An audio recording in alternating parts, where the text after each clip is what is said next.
Okay, today we continue with our class Laws of Yom Tov, and we start with the Sefer Shmiras Haloshon.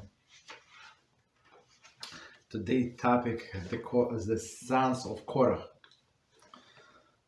The sons of Korach were not drawn after their father's rebellious ways, and thus were saved from this terrible punishment which befell him. As a Medrash comments, Yalkut Shmani Parashas Korach, chapter 16.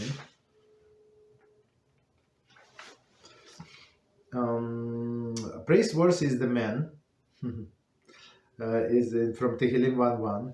This is the son of Korach, that walks not in the counsel of the wicked, right? It's from our movie. Who did not follow the father's counsel, the father's counsel.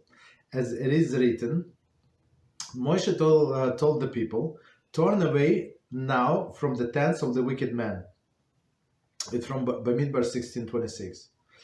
And stood not in the path of the sinful, as it is written, as the fire pants of these sinners against their own souls, and sat not in the sessions of the scoffers.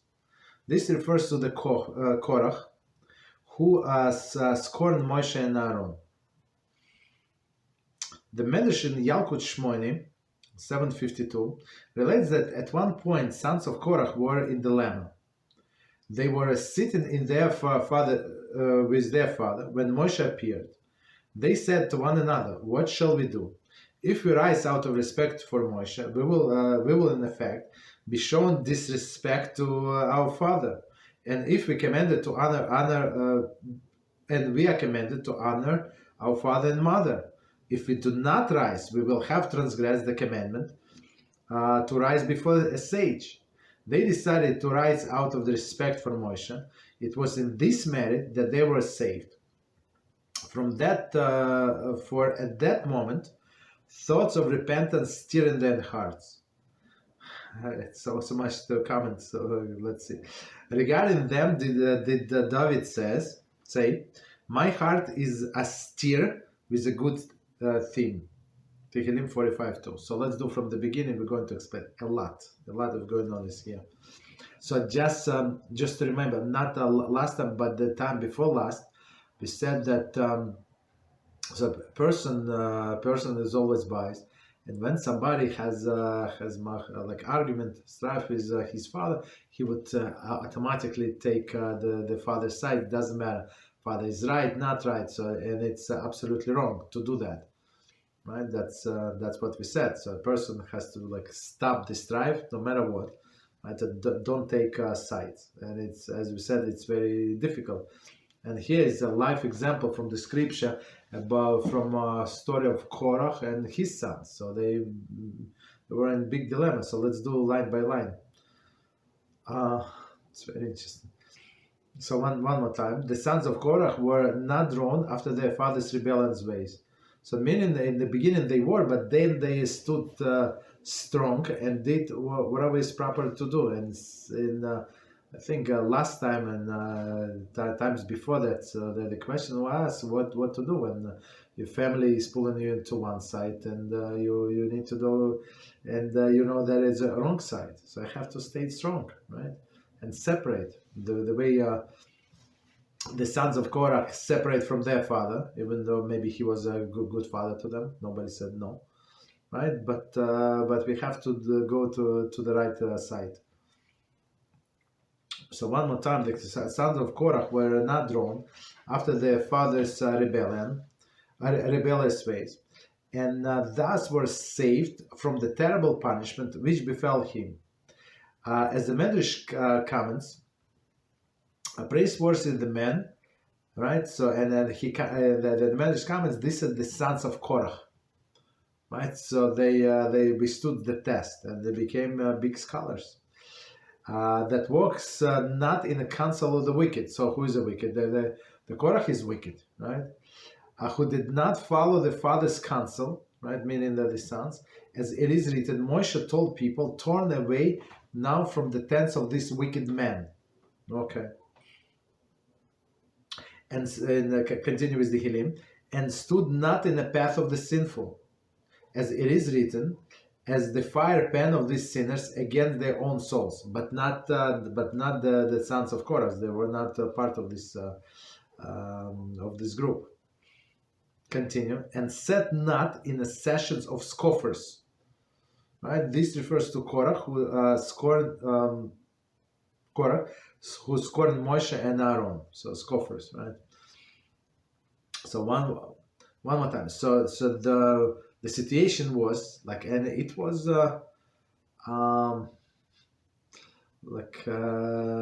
what we say, moment of truth. So all of us have this moment in our life, and we have to be prepared. Like if you want to pass any test, you have to be prepared to pass it, right?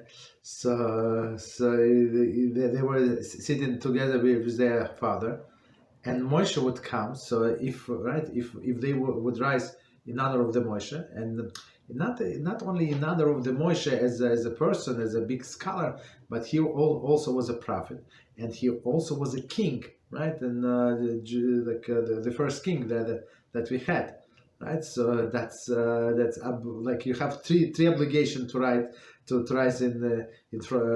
before Moshe, and then father was against him. So father would be offended if sons would rise in honor of Moshe, right? So what the son should do, right? So it's a moment of truth when the person has to decide what side I'm in, right? This side or another side, but you have to prepare for this moment all your life. So why I'm saying this?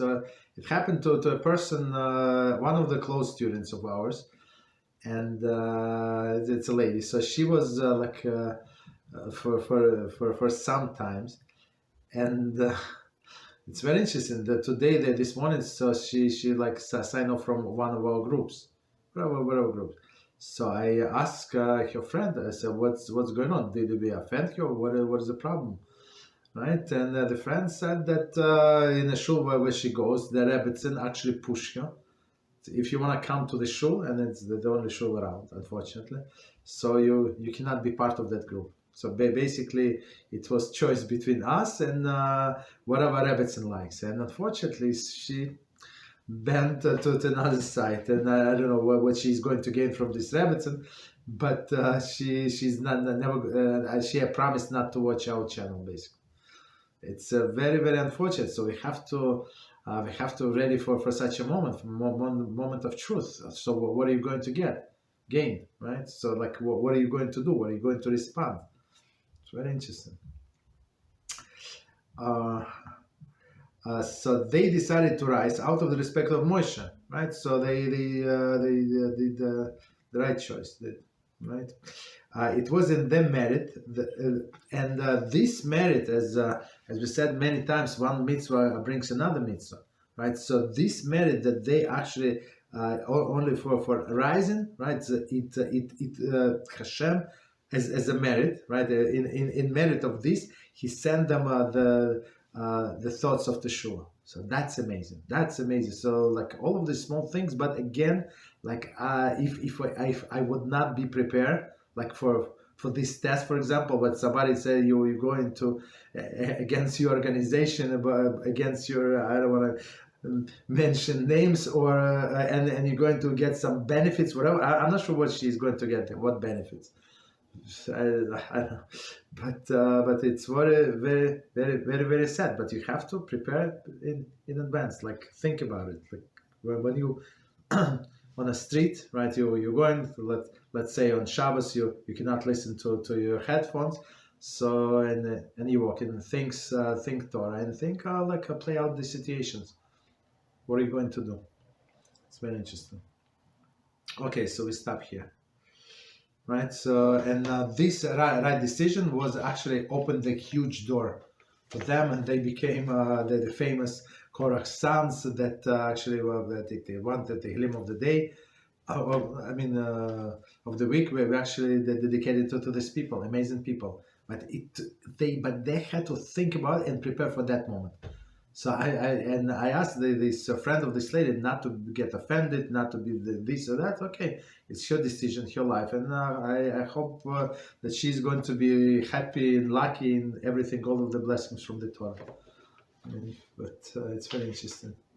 All right. So, but for me, like the way that whatever we do is working. So if other people are so so against us, that means that it is working. Baruch HaShem. All right. So any questions on what we said on this piece? Okay. No questions. No problem. So we continue with our chapter 6. Chapter 6, extracting liquids. Right, and we did a little summary yesterday because somebody asked the question, and we continue with summary of the law. Now we did summary of the law. The next one is condition under which Sechitah is permitted. So Sechitah again, squeezing some liquid that is inside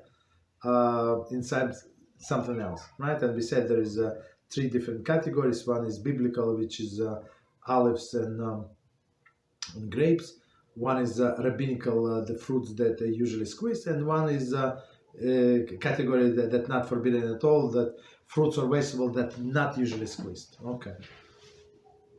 So now we're going to conditions under which Sechitah is permitted. The following are conditions pertaining to on Shabbos, pertaining on Shabbos, 2 foods other than olives and grapes. On Yom Tov, they pertain even to olives and grapes. Okay, so one more time. The following conditions pertaining to Shabbos, on Shabbos, to foods other than olives and grapes. So olive and grapes is, as we said, is biblical. It's out of the question.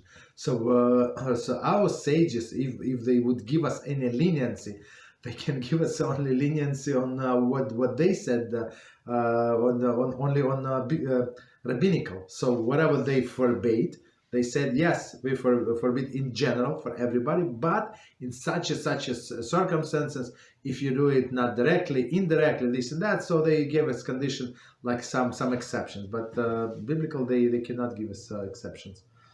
Okay, unless it's a pikuach nefesh, basically. Okay. So continue. Liquid may be squeezed out of food in order to enhance the flavor. Okay. So as we said, this what is it? Salmon, right? You squeeze lemon on salmon. Okay. Or you squeeze lemon, as we said, into the sugar to make to have tea with lemon. Okay. Also good. Continue. Next one. On Shabbos, this is to be done immediately prior to eating, due to the additional prohibition of borer. Right. So. But on Yom Tov, it may be done at any time, provided that partake in the food item on that day. So let's stop here, and because we never discussed this part. Sorry. And says on Shabbos, this may be done immediately prior to eating. So on Shabbos we have, and this question was asked, I don't know, I think this week. Yesterday, before yesterday, I don't remember. So borer meaning sorting, right? And that's we explained sorting. So like separating. So when you squeeze liquid from let's say lemon juice from lemon, so you're separating good. What is good is lemon, right? From bad. Whatever bad is, whatever you don't want.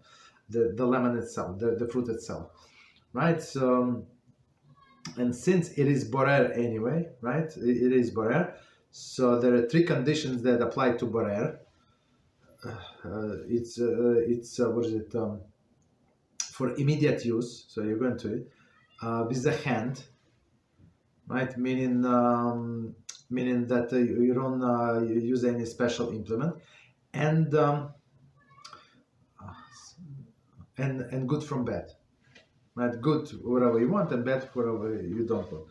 So that's why on Shabbos you have to do like right before eating. But on Yom Tov we have a leniency, since you're allowed to do many preparatory acts for cooking. So they say any time, as long as it's for the same day. Okay, that's very important condition.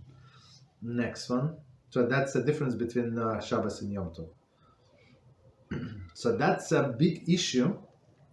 Just to remind us, it's a big issue when a woman wants to do prepare a meal, lunch for Shabbos, and go like in the morning, and then go and listen to the reading of the Torah in the synagogue. That's a huge issue, because she's not doing prior to the meal. So if she need to prepare for a big meal, whatever it could be, like 1 hour, 2 hours, 3 hours, doesn't matter.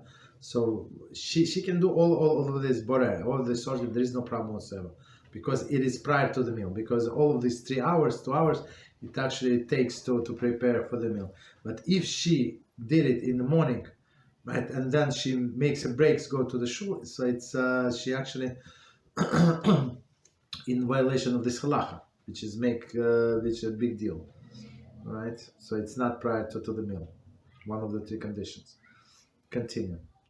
Liquids may be squeezed out of the food, even if the sake for obtaining the liquid, if it is squeezed directly onto the solid foods, and either A, the liquid is being used as a flavor for the food, or B, the liquid is mostly absorbed by the food, in the food. Okay, so let's, one more. It is forbidden to squeeze the liquid into the liquid, even for flavoring. Okay, so let's discuss this one. So one more time, liquids may be squeezed out of food, even for the sake to obtain liquid, if it is squeezed directly onto the solids, right, and foods, and either, right. So first of all of the liquids, and plus as one of the examples that we gave, like not about fruits or vegetables. So we said somebody dipped challah into the wine, so also there's prohibition for squeezing this wine, right? Or cookies, or whatever the cookie you cannot squeeze. I think the challah would be the best example. Okay.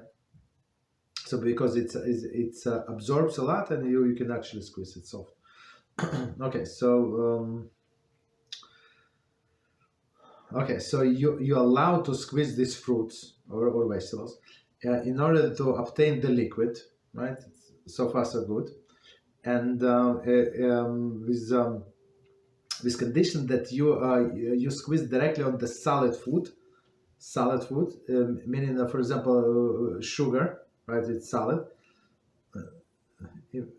Even though in some cases we consider it solid, and in some cases we consider liquid, but in this case I think we consider solid, and plus the lemon juice is going to get absorbed. So like two conditions are met.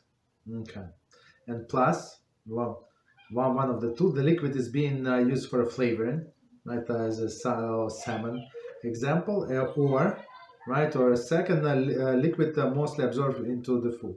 So as we gave example of this lemon juice into sugar. It is forbidden to squeeze liquids until the liquids, even for flavoring. So that's so again the our sages allowed only on a solid foods, not liquid to liquid, not on Shabbos, not on Yom Tov. It's very important.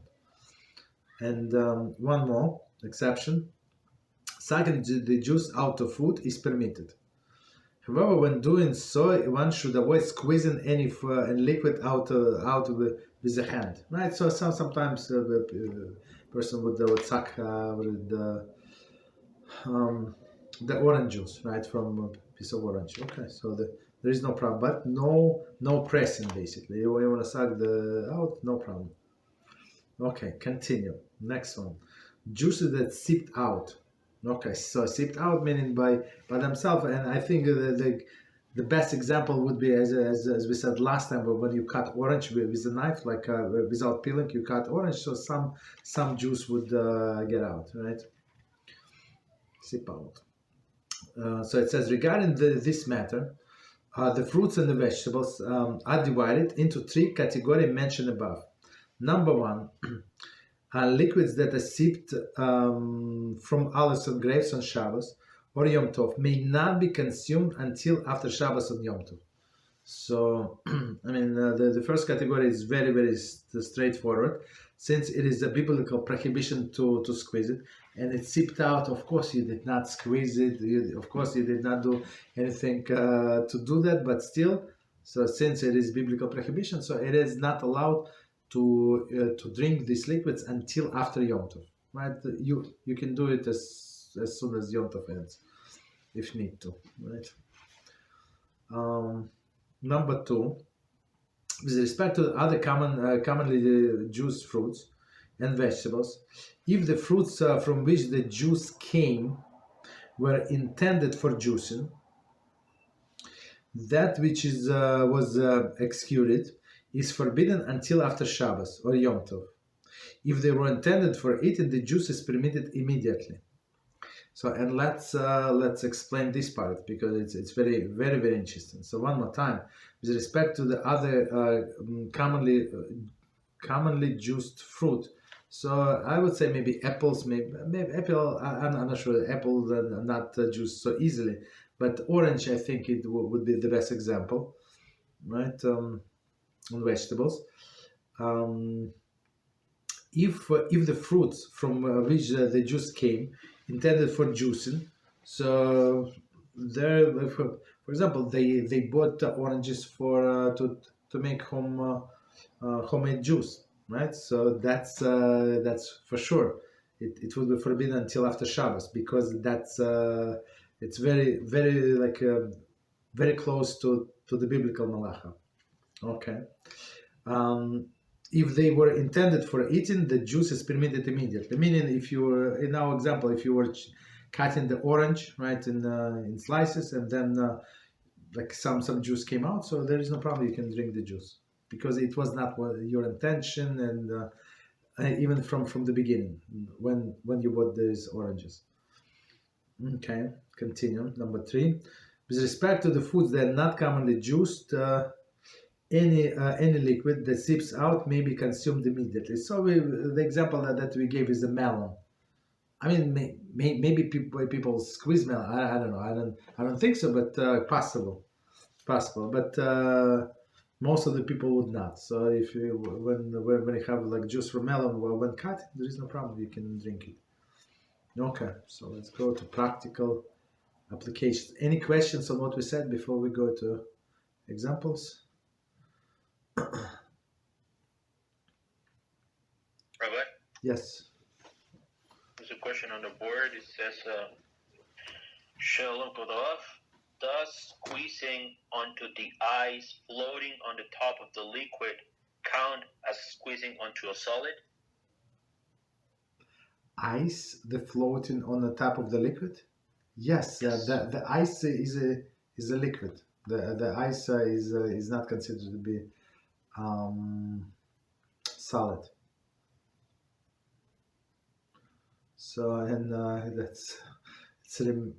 remind me about one of the differences in Ashkenazic and Sephardic traditions. So tradition is, right, so there are like poskim on this side of the fence, and then on this side of the fence, right? So so some the most famous Sephardic like rabbis, like Rabbi Avad Yosef Zatzal, so he said that, for example, ice cream is a liquid. So what does it mean? Ice cream is a liquid. It is solid. Yeah, it's solid, but it's actually a liquid, right? So meaning what? That on Shabbos, for example, if you eat ice cream, so there is part of ice cream.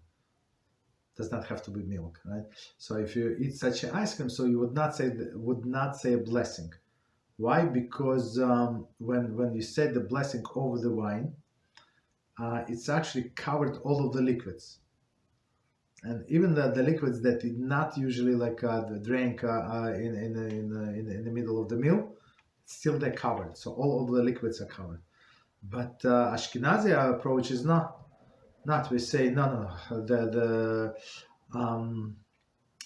The ice cream is actually solid, right? And I would prefer the ice cream to eat the ice cream in a solid state the way it is.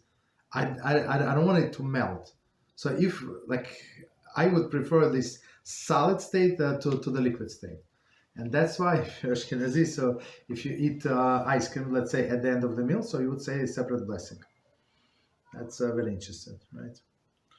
Okay, but ice is water, and why ice is allowed? Because you do not see when the ice melts, you don't see anything, right? It blends into liquid that was there. That's why we are allowed to add ice, for example, into the coffee, right, or tea on Shabbos. So it's too hot or whatever, too cold, or you want soda or you want juice with ice, there is no problem. Okay. So, Rabbi? yes, go ahead. So what happens in the case of, let's say, like a fruit punch? There's solid pieces of fruit floating on the surface of this beverage. Would it be okay if we squeeze something on top of this pieces of food? No, we don't squeeze into the into liquids. Even though it is in a liquid, but you're not allowed to squeeze. So I give you a different example. I think it's a good example. So sometimes you would have veg of the lemon. So you cut lemon, put it in your teeth, right? And I would prefer just to squeeze the lemon. So many people, what do? They would take a spoon, right, and squeeze the lemon against the against the cup, right, against the cup wall. So meaning all of the juice from the lemon is going to go into the tea. So that's forbidden. You understand? We don't squeeze liquid into the liquid. Okay. Any other questions? Yeah, you're welcome. Good questions. Any other question? Okay, no problem. So continue. Okay, so we go to practical applications. A. Adding lemon to a tea. It is forbidden to squeeze lemon directly into a tea. So this is what we just discussed: liquid into the liquid. So lemon, I mean, it's only a common example. One who wishes to add lemon to a tea may do so cutting slice of lemon and placing it in a tea. Okay, so I mean it floats by itself. Of course, it is going to give out the flavor, but not as much if you would squeeze it, of course. However, one may not press lemon against the side of a cup, as we explained, even when it is fully immersed in a tea. So that's same as the sponge that we just discussed. One may also squeeze the lemon into the spoonful of sugar, provided that the most of the juice absorbed by the sugar. The mixture may be stirred into a tea. Okay, so coming to it. When squeezing fruits on Yom Tov, one may place a cheesecloth around the fruit to retain the pits. See page 67. We did not get to it. So one of the prohibition of sorting, right, separating bad from good, right, or good from bad, is actually, as we said, well, one of the three conditions. So you have to do with the hand. And we said, well, what is it with the hand? Not literally always with the hand. So if I want a piece of chicken, like in a bowl of, in a pot of soup, I'm not going to take it with my hand. Of course, I can take with a spoon, with a ladle or something with some implements, but it's just for convenience. So it's not a special tool. So a special tool would be, I don't know, what is it called, like spoons, big spoons with holes, like with pepper. That would be for sure forbidden, because it's considered to be special utensil. But on Yom Tov it is allowed. So, and they say you can even use the cheesecloth. So why in the cheesecloth? It's like a filter. So you want only lemon juice, and you're on a pizza, you're on a pulps, like only juice, only like a liquid. Okay, so that's another difference between Shabbos and Yom Tov. So on Yom Tov you can use all of the special tools. Okay. B. Making lemonade. As stated above, it is forbidden to squeeze lemon directly into the water. However, one may squeeze lemon juice into the sugar, which will be mostly absorbed, and then stir into the water. That's straightforward, right? Or they sell. I don't think it's very healthy, but they sell this mixture, right? Lemonade, right? You add like a few spoons, add water, and you have your lemonade. Okay, so continue. C. Squeezing lemon onto fish. One is permitted to squeeze lemon directly onto fish in order to or other food to flavor them. So as we said, on any solid food, whatever you need to do. D. Eating a grapefruit. Eating a grapefruit is when eating a grapefruit, one must refrain from deliberately squeezing the grapefruit with a spoon to draw out its juice. However, any juice that oozes out while one is eating may be consumed. So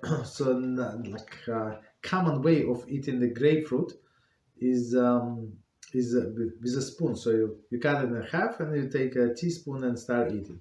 So of course, in a process you would squeeze, but if it's not deliberately, there is no problem. You can if it's not deliberately, so you can eat you can drink the juice. Okay. And last one, removing excess oil or sauce from food. Okay. It is permissible to squeeze the excess oil or sauce from food, for example, tuna or kugel, to improve its flavor. One may use this lid of the tuna can for this purpose. So this kugel, that's a killer. So if you want to die sooner, that's the best food to eat. Of course it depends how you do it, but some people do with so much oil, like so much oil, like it's very not healthy, very not healthy. So, and actually, it's as Rambam said, that the person has to be very, very careful about his health or her health. So, and as we discussed in Halachos Dios, like don't do crazy things. So don't do like vitamins, but at least don't eat this food that it's all like known. Of course, it's tasty, like, but it's so not healthy. But of course, so they try to squeeze a little oil or a lot of oil to improve the food. Okay, so you can do that. Or this tuna fish. So how you would do it with a tuna can? So you open half of it, not completely half of it, and then you like squeeze a little, right? So you press it. So basically, in this case, it's not even on Shabbos you're allowed to do that because it's not specific utensil to do that. Okay, so it would be permissible. Okay, so we finished the chapter. Any questions on extracting liquids on Shabbos or Yom Tov? Even our topic is Yom Tov, but I think we cover Shabbos as well, just in case. Any questions, or we continue? Okay, no problem. So we continue next chapter. Right. Yeah, go ahead. Sorry, go ahead. Someone has a question. Sorry. Yes. Someone raised the hand. Okay. It's actually not related to squeezing on Shabbos. So I was just wondering, are we allowed to open the tuna can on Shabbos? Can of tuna or? Yes. It's very, very not recommended to do that. So it's proper to do everything before Shabbos, everything, because in some sense there are a few issues that involve. First of all, you create an opening. There is one of the 29 Melachos that you're not allowed to create opening. That did not exist before Shabbos, right? And that's exactly what you do here, right? It was like I don't know, sealed, wherever all the cans were sealed, and plus you created a vessel that did not exist before Shabbos, right? So this can it can be used, I don't know, like an open can you can use to store your nails or screws or whatever, some things. Of course, like maybe today people not going to do it, but in olden days, not olden days, like I don't know, from some time ago, like 20, 30 years ago, or people were not as rich, they would still do it, right? You use all of the coffee jars for sugar to keep other things. Yeah. So like even though the sages said there is a permissible way, like you don't open it completely, only partially, like, but only if it's a great need, right? Like you have nothing else to do. If it's something extra that you crave it, don't do it, right? But if there is I don't know, person's refrigerator like stop working on Shabbos or before Shabbos, so okay, so you don't have refrigerator, nothing, no food, and the only food is the tuna. Yes, so you would be allowed. So you open halfway, you take all the content out, and you throw this can right away. So you show that you had no intention to keep it as utensil or something. And the only reason you created this opening, right? Opening, because you need to get to the food. But otherwise, all of the cans, all of the bottles, all of the packages, we should open before Shabbos, everything. Okay? And it should be, as I said many times, try to be organized, and it should be your rule. So whatever you plan into it, so put it on that's what we do in my family. So we put all of these things on the countertop. So we're going to eat this, or whatever we decided not to eat. So we're going to survive one Shabbos without. That's not a big deal. Or forgot to open. That's not a problem. Okay. So and then yes, yeah, go ahead. Go ahead. Sorry. Yeah, go ahead. Sorry. I was wondering regarding this issue, what happens with let's say a bag of chips. If we're careful to open it without like cutting through any figure or any letter or something like that, would it be allowed, or is it problematic? So that's amazing question. So something is sealed, right? So there are a few issues with the seal. First of all, there is Melachah of Sewing meaning to sew, right, with a needle and the thread, and Melachah of reaping, right? So two separate Melachos of 29 Melachos. So they were sewing the curtain into curtain that covered the Holy of Holies, because of the insects they would eat through, because it was wool. They would eat wool, and they were like holes, right? That they had to like rip the holes a little bigger and then sew them.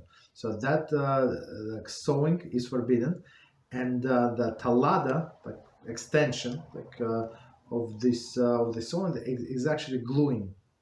So we cannot take two pieces and attach by any like in any permanent way. So and this potato chips, sometimes I stopped eating a long time ago, but I remember some of them, like better brands, like it's impossible to open. They sealed so good, because I guess to preserve the vacuum, or not like whatever, like to preserve the freshness. They were like from a good material, and to open them, it was a big deal.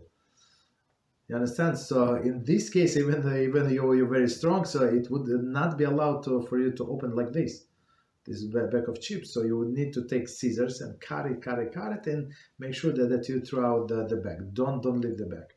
You have to destroy it.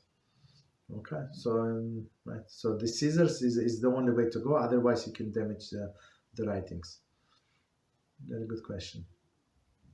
So, and same as other things. People want cereal, this and that. I mean, try to open all of these bags before Shabbos, or otherwise you have to destroy them. Okay, what else? Yeah, you're welcome. Okay, so no problem. So continue. So we started a new chapter, number 7, and it's actually the topic that we already spoke a few times, but borer, meaning sorting, but now we're going into details. Of course, it's a very big topic. One of the 29 melachas forbidden on Shabbos is borer, sorting. Sorting is not forbidden categorically. Rather, there are conditions under which it is permitted, even on Shabbos. Furthermore, since the sorting is primarily performed in the course of food preparations, for example, separating impurities from food, it is generally permitted on Yom Tov. However, there are exceptions to this rule. Okay. To help clarify this distinction, we must first define the Melachah and its rules as they pertain to Shabbos. Afterwards, we will outline the situation in which the sorting is permitted on Yom Tov, and those in which which is prohibited. So all these melachos, of course, they apply on Shabbos as well. So Shabbos, as we said, it's more stricter, and in some cases, as we just saw in previous chapter, in some cases on Yom Tov, there's some leniencies. Maybe yes, maybe no. Not always like very big differences. Okay. So is it anything to review? I think no. So okay. So sorting mostly pertain to food preparation. Not always, but mostly it could be sorting of dishes, for example, right? Or dirty dishes, or even clean. Like also not allowed to sort, and other things. But here we're talking about food. Okay. So continue. Part number 1, the Melachah of borer. Borer means sorting. There is separating the one variety from another, which in which it has been mixed. So from first sentence we understand. So first we have to define what is a mixture. So if it is not mixed, there is no sorting. So sorting meaning that things must be mixed. We're going to say halachically. I'm sure he's going to explain. Oh yeah, okay, we'll see. I don't see it, but for sure he's going to explain what is the mixture, and then how to break this mixture. Okay, so one more time, the borer means sorting. There is a separating one variety from another in which it has been mixed. So meaning they must be like small pieces or something. It is forbidden not only to sort the entire mixture into components, but even to select a single item from the mixture.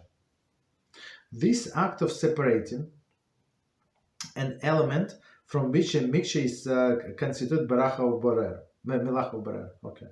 So let's do this sentence one more time. We're going to explain. It is forbidden not only to sort the entire mixture into components, meaning this goes to the left, this goes to the right?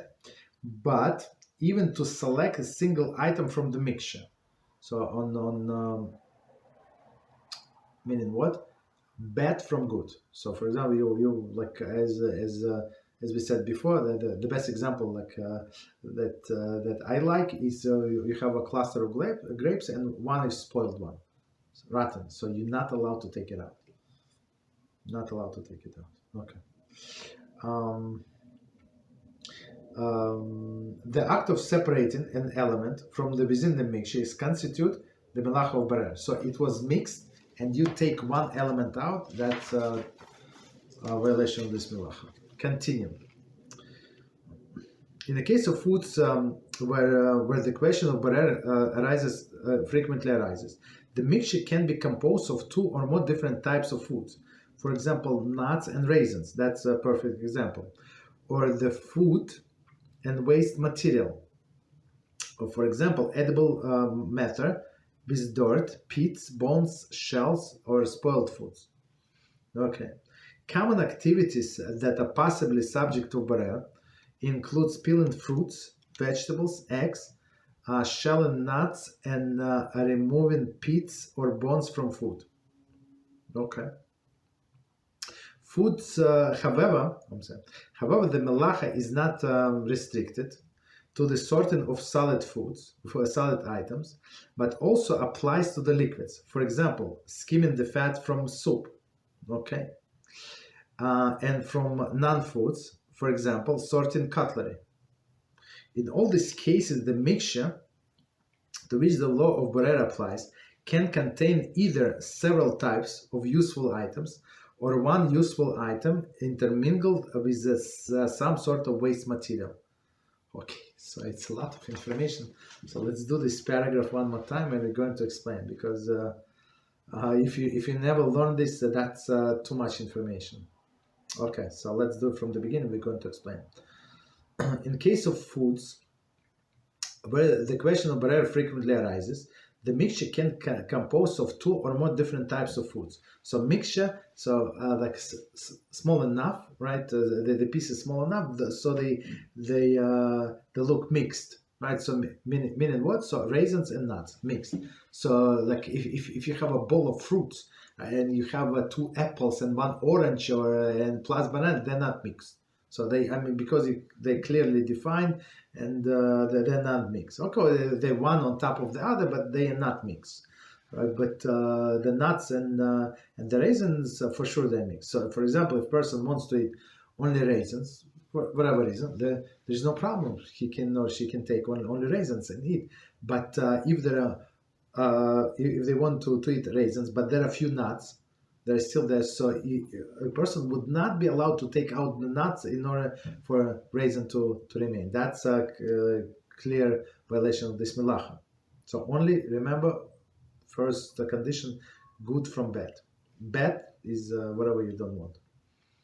Okay, continue. Or the food and the waste material. So it's two foods, mixture of two or more foods. Or food and waste material, for example, edible matter with the dirt. So it's not so simple. So you cannot you use colander or something like that to wash your grapes or something, right? So why? Why? Because you're going to separate bad, whatever you don't want, from good. What is good from the foods on Shabbos, on Shabbos, at least on Shabbos. So on Yom Tov we're going to see. Of course, you would be allowed to wash it like under the faucets in your hands, because you have no choice, but not with any special instruments. Okay. So one more time, this inedible matter. Edible matter with the dirt, so like we have to when you wash fruit in order to be eaten, right? So that's have to be careful. Pits, right? So you cannot remove just a pit and continue eating. What would be the example? Oh, that's our friend asked us about this avocado, right? So you want to take the pit out, so it would not be allowed, right? It's very interesting. Pits out. Bones, so you cannot remove bones from chicken. You can eat meat around the bone, but you cannot just simply remove the bone and put it aside, right? So all of this are shells also. I mean, shell, what was the problem with the shell?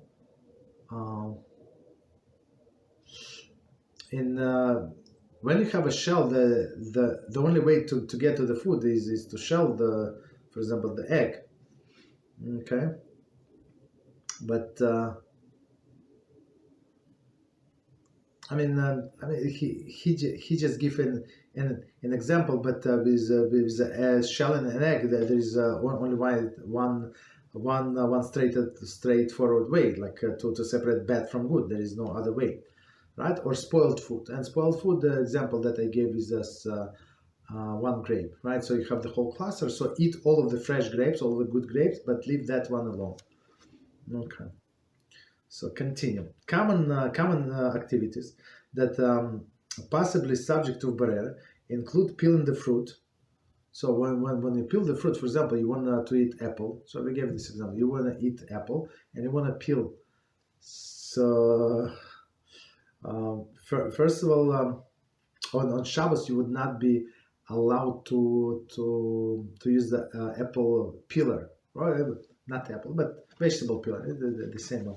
On Yom Tov you would be allowed, right? And in this case, you separated bad, whatever bad for you is a peel, from good, from apple that you want to eat. Okay, so we're going to see how to do that. Just one second, lost the peel the fruit, vegetables and eggs, shell and nuts, right? Also, right? With nuts, it's very, very, very simple, right? On one hand, there is no other way for you to get to the nut, unless you crack the shell, right? But how to remove the pieces of nut, we're going to learn. And removing pits or bones from the food. Okay, so continue. However, the Melachah is not restricted to the sorting of the solid foods, right? But also to the liquids. For example, skimming fat from the soup. So this fat, what does it mean? The fat is actually liquid. Yeah, it's like it is on top, but it's something that you do not want. Okay, so that's also sorting. Okay, or like filtering the liquids. For example, a person has orange juice with pulps, and he or she does not want the pulp, so you would not be allowed to filter it, right? Or also applies to non-food items. For example, sorting cutlery. So you have cutlery that was washed, right, and it's and you want to put it in a drawer, right? So it's not so simple. We're going to learn how to do that because they're mixed. So you have this container in your dish drying rack, right, and you have knives and spoons and forks, everything together. For sure, it is mixed. Okay, even though you can see that like a separate utensil, but it is mixed. In all cases, the mixture to which the law of BeEzrat applies can contain either several types of useful items, right? So as we said, this nuts with raisins, or one useful item intermingled with a sort of waste material, like I would say this nuts. Okay, so it's a lot of waste material and a little piece of nut. Continue. In the context of borer, the term food is commonly used to describe the desirable item within the mixture, whether edible or not, and term waste is used to describe the item that is currently not desirable, whether it's truly useless or not. Okay, so I mean it is confusing. So the waste is not necessarily waste. Waste is some like halachically they use this word because it's a direct translation. So waste is something that you do not want. For example, if you want raisins but do not want nuts from this mixture, so raisins are going to be food and the nuts are going to be waste. Of course, it's not waste. It's you don't want it. So whatever you don't want it, it's considered to be waste. Waste, food in double quotes, and waste is also in double quotes. For example, if one needs only spoons from the pile of the mixed cutlery, the spoons would describe as food. Of course, it's not food, but halachically, right? And the forks and knives are waste because you need only spoons for a dessert, right? This distinction is critical, for we'll see below that there are circumstances in which it is permitted to remove food from waste, right? Food from waste, so that's actually straightforward, but not waste from foods, even on Shabbos. Okay, so we're going to see in a practical examples. I mean, we already covered many of them, but we'll see more specific. 1 second. So again, food is something that you want, and waste something that you do not want. Right? It applies to foods and to the non-foods as well, all of the mixtures. Okay, so continue. The prohibition, let me quickly check time. Time flies so fast, I don't know where it's going. The prohibition of borer applies even when selecting is not desirable. For example, randomly separated mixed cutlery to set the Shabbos table is forbidden.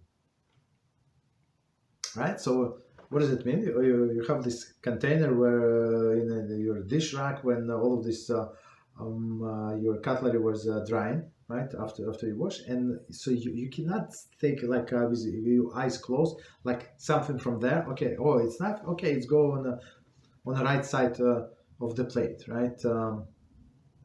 Or it is spoon. It goes next to it, right? So that we don't do that. That's random is also selected. Okay. Continue. So, as for example, randomly separated mixture cutlery to set Shabbos tables is forbidden. So we're going to see about the Yom Tov. Even though each fork or spoon is picked up and random and placed in a proper spot. Okay, so I mean, okay, there like it's not like I want only spoons. No, I want everything, right? So I cannot take all of this like in my hand and start like putting it in the right place. That's the problem. We're going to see how to do that properly.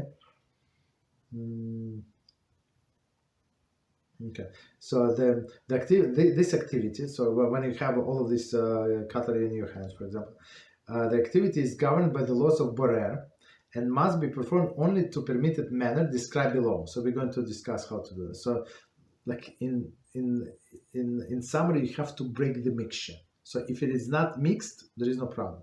Only the problem only when it is mixed. But we're going to go in details next time. For a complete discussion of how thoroughly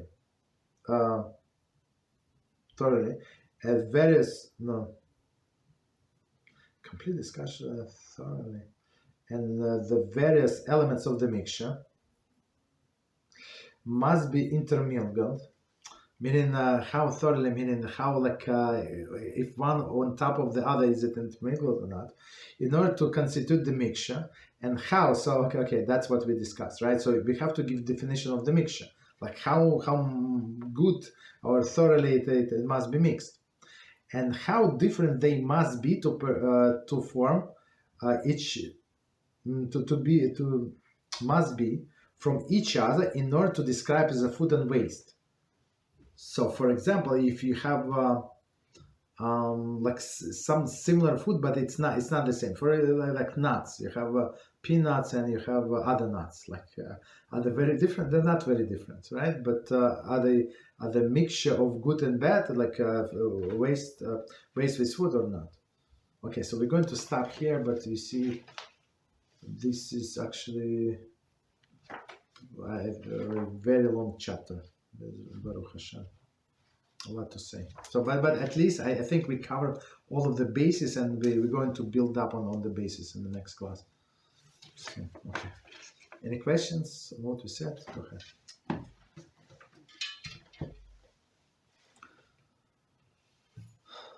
Rabbi? Yes. Go ahead. So, in regards to the provision of borer, I was wondering. Let's say, I mean, in Shabbos I have this bowl with a bunch of, it's like a mixture with raisins, peanuts, small pretzels, chunks of chocolate, these things. And in Shabbos, I mean, just for the sake of not falling to borer, I would just grab a handful, and whenever I grab. I usually don't look at it, just to not to fall into borer. Am I doing things right, or? Yes. So look, if you're planning to eat everything, there is no problem whatsoever, right? So the only problem when we try to set out like you have pretzels, I don't want to eat pretzels, so I want to put them aside. So that's the problem. So or you not even remove, you push them to the side. That's already borer. So, but if you're trying to get something that under that is under the pretzel piece of like chocolate chip or something, there is no problem. And pretzel moved, so there is no problem. So Borer again, when you separate it, whatever you describe is a classic example of the mixture. That's the best because they're small pieces and they mix together, so it's not easily to see like when one ends and like overlap each other. That's the best example of the mixture, right? And it's not so easy to be a picky person. You have to know a lot to be a picky person. So, but if you just eat whatever is there, you have a food, and you understand how big a blessing there is to have a food. So that's amazing. Yeah.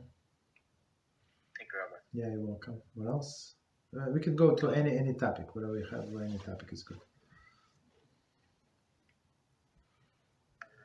We have another question on a few questions on the board actually. Okay, go ahead. Says Shalom Kavod Arav. When preparing cutlery on Shabbos immediately before the meal, if we accidentally pick up the undesirable cutlery, are we allowed to put it back? Yes, yeah, there is no problem. Yeah. So yeah, there is no problem. It's not in this case. It's not waste. It's not waste. I mean, you just store it for later on. That was a great question. So the next question goes, are we allowed to pick a new pair of socks if in the drawer all of them are mixed? Oh, that's a good question. So you usually say it's proper to pair them beforehand, but yes, you're allowed to pick because you're looking for something like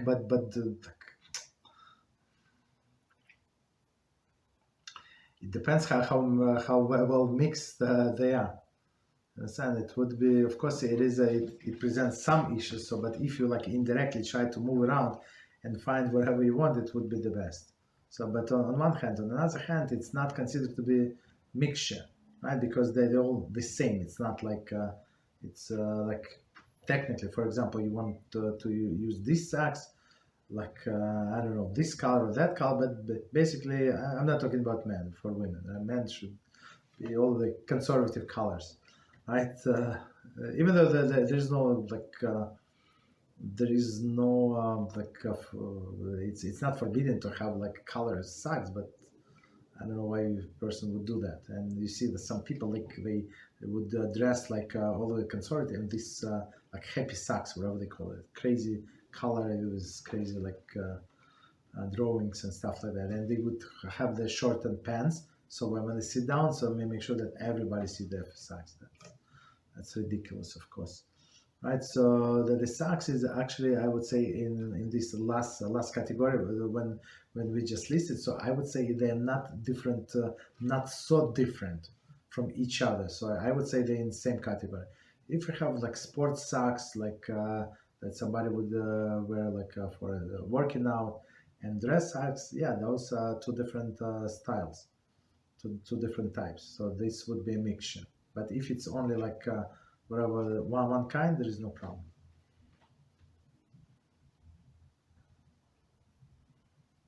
Okay. Thank you, Rabbi. You're welcome. The next question goes, Shalom Todah. Are we allowed to open a package of non-food items such as sanitary products on Shabbos? Yes, you're allowed to open, but as we said before, you have to like destroy the packaging. So that's the thing. So because you create an opening, and it's like this bag is going to last as your utensil now, as your storage utensil. So try to open before, or just throw out and have and put it in bag or something, like regular shopping bag or whatever, a Ziploc bag, whatever other bag, but not the original one. So we're trying to be careful with that. And the problem is, somebody asked me, there's just recently. So the topic was totally different topic. I don't remember what the question was asked, and I know that they have little children, and from nowhere, and I said, but you know, you're not allowed to separate baby wipes, right? And the person was shocked, like I don't know why did I say it. HaShem sent it to me, right? And because some baby wipes, I'm not a big expert in all baby wipes, but many baby wipes, they actually attach one to another. So basically, like if you have container, you pull one, right? You take one, and it pulls behind the second one, right? Why? Because it is attached a little. So that's the problem. We're not allowed to separate, right? So I think there are some that are not attached, right? And so that it's proper to use those, or just detach before Shabbos, put it like in a Ziploc bag or something, like whatever you need. They do 7 more, 10 more, like just in case. Okay, so that's a very good question. Yes. Okay. Yes. Go ahead. In regards to this issue of the baby wipes, is this problematic if the attachment is just due to the moisture of the No, baby wipes? moisture is not a problem, but it is attached like in few spots. So as I said, so one we can draw another, and some poskim actually they do not allow to use the face tissues that works the same way that one pulls another. So they would allow the one that is folded. Okay, let me see. One second. Maybe I have this box of such tissues. Okay. So I mean, it's almost empty, but I'm going to show. So you see the things like this. One second. So they're not attached. They're not attached. They're all separate. So that's good for Shabbos. But others they somehow attached because one has to pull another. So that's the issue. You're welcome. Yeah, the thing is, the ones that I use, the baby wipes that I use, I'm gonna have to go double check if the attachment is because of the moisture. Because most of the times when I pull one, always the second one kind of attaches to it, but I don't see any sort of. Yeah. They are attached. Yeah, look thoroughly. They are attached. Yeah, and another thing with the baby wipes, if they're very fresh, right? So they're full of moisture. So when you using them, don't squeeze them, right? Just wipe gently. There is no problem whatsoever. But if you push, you can squeeze the moisture. Especially like if they stay for sometimes they're a little drier, so there is no problem. But the fresh, well, when you just open package, there you go. Yeah, that would be an issue. Squeezing. It's actually our topic that we finished. Okay, you see, I mean, we cannot cover all of the topics, all of the examples, but that would be one of the examples. Squeezing, liquid that is trapped into the solid. Okay. Well, yeah, you're welcome.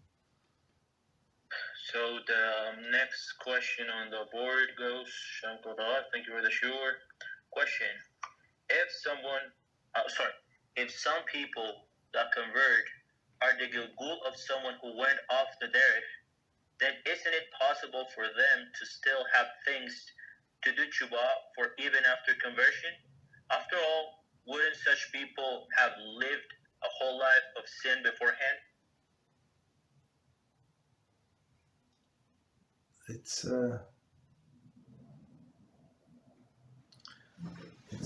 a very, very good and deep question. So on one hand, that's what we said. So there are some of the souls that are actually Jewish, right, and trapped in a non-Jewish body. So in this case, they do not get in neshama. Just so you know, right? Because neshama was a Jewish, in non-Jewish body. The person was had this thing to go through the conversion. It's same as we have several people, actually a lot of people. I don't know how many. I don't want to say number. A lot of people that should go through the Giur Sofek, doubtful Giur, because there is no proofs that they're Jewish. I mean, they think they're Jewish. Their grandmother said. I mean, all of this nothing tangible. You understand? So they think they're whatever. So in this case, if they go to the Giur, so that's how we explain to them. If they were Jewish, so there is nothing is going to happen, right? So they just can confirm for themselves, and they're going to stay with the same neshama, soul, right? But if they were not Jewish, then they're going to get a new soul, right? So and that new soul, of course, comes. It's not pure, with some things that must be corrected, of course, from previous Gilgul. But it's of course, in HaShem, it's His great wisdom. It's suited exactly for that specific person, right? So it's like continuation of what he or she were doing before, right? And okay, so that's so in one case they would get a new soul, right? And new mission, in some sense, new things that that person would need to fix going forward. And if that person was had a Jewish soul before, so it's actually the continuation of the previous reincarnation, or that reincarnation. But now the person is going to be more serious. So now when the people usually when they pay something, they pay for something, they more they hold in they hold into that. If they get something for free, they're not usually they easily to let it go. Okay.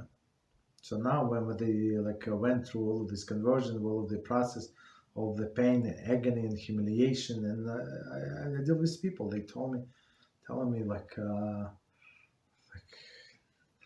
all of the humiliation, and sometimes it's in their head. They tell the truth.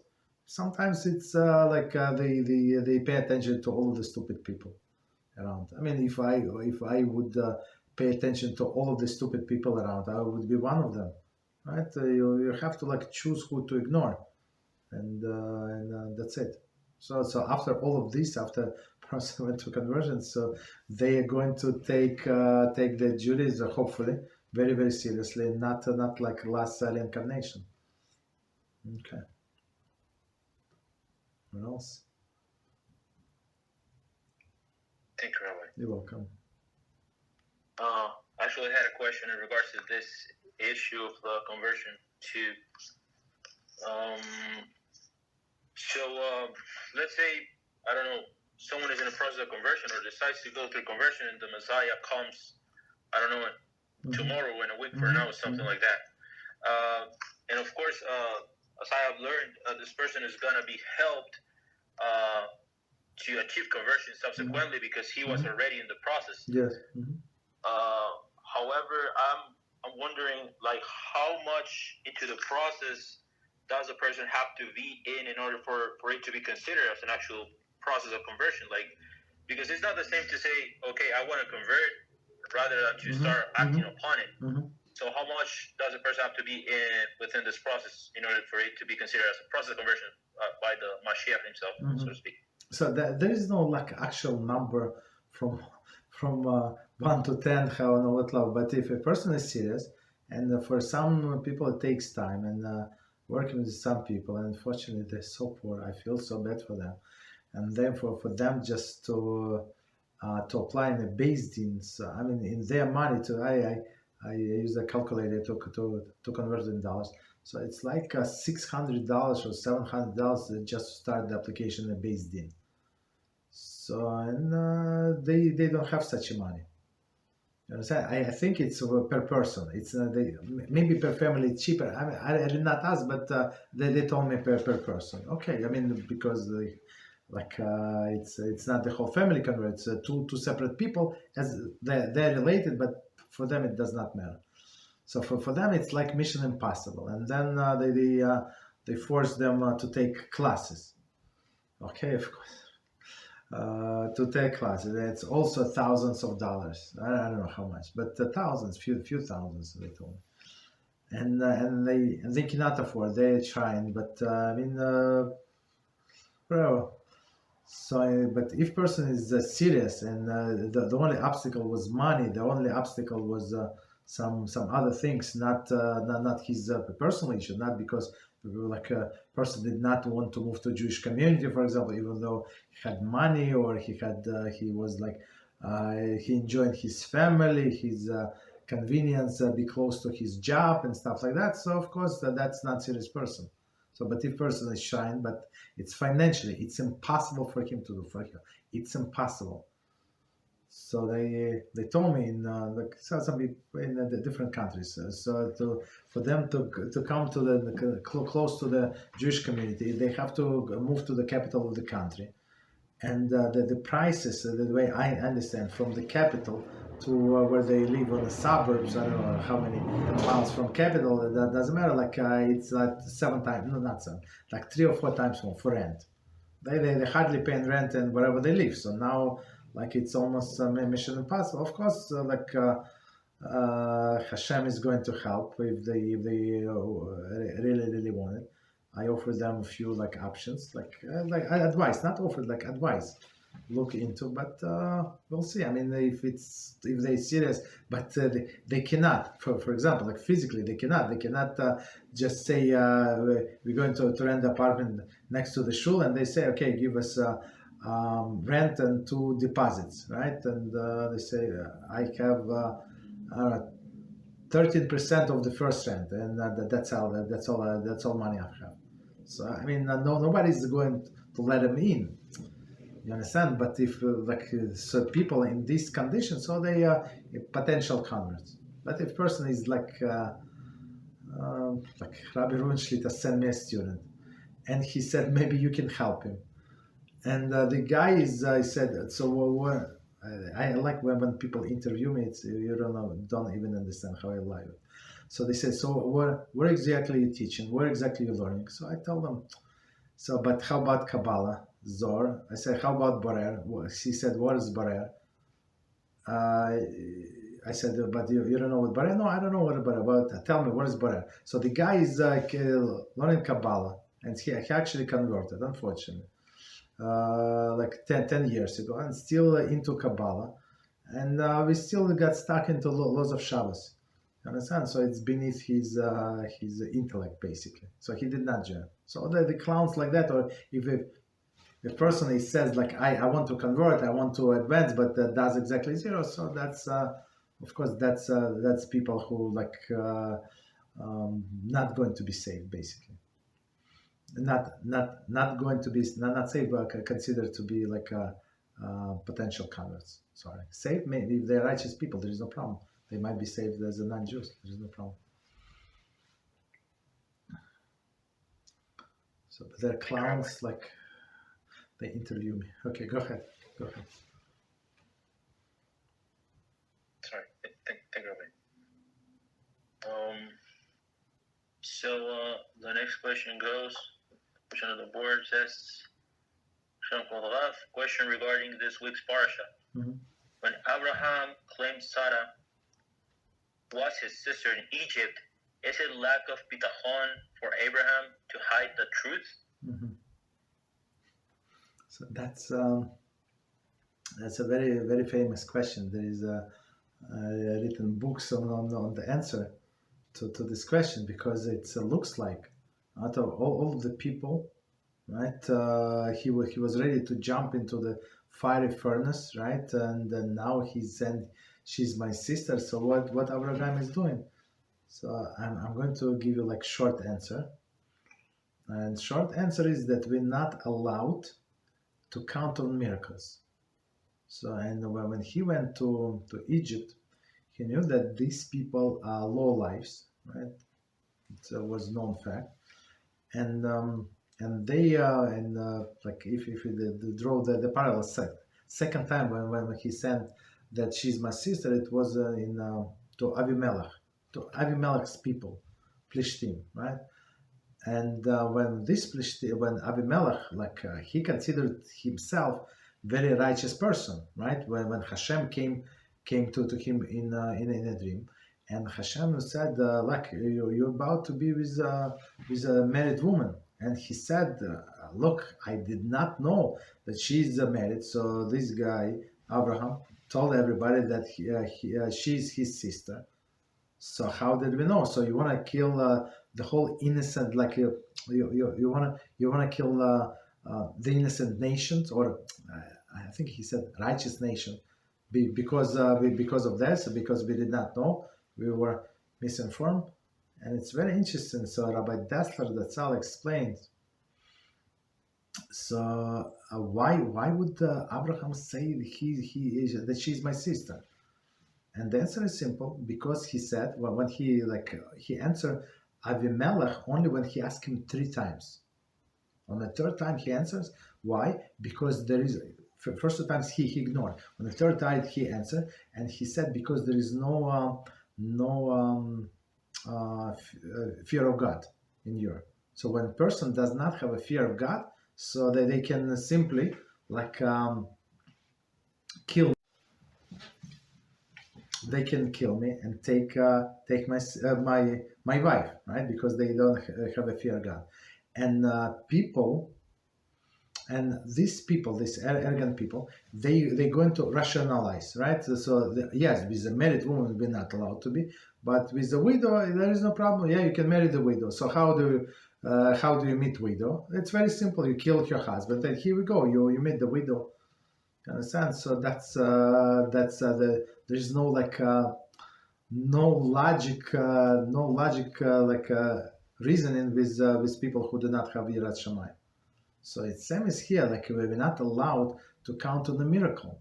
We're not allowed. So it was if he would say that she's my wife, they simply know what to do. But if he would say she's my sister, so now he's like in charge of her in her marriage, and people would come and say, okay, look, I want to marry your sister, and Abraham would say, okay, that's a very good offer. Let me think about what you're going to give me, and he would say, I'm going to give you such and such amount of golden coins, this and that. So nah, that's not good enough. So let me see. I'm still shopping around. Like he would procrastinate the answer, and he would be able to survive as a brother.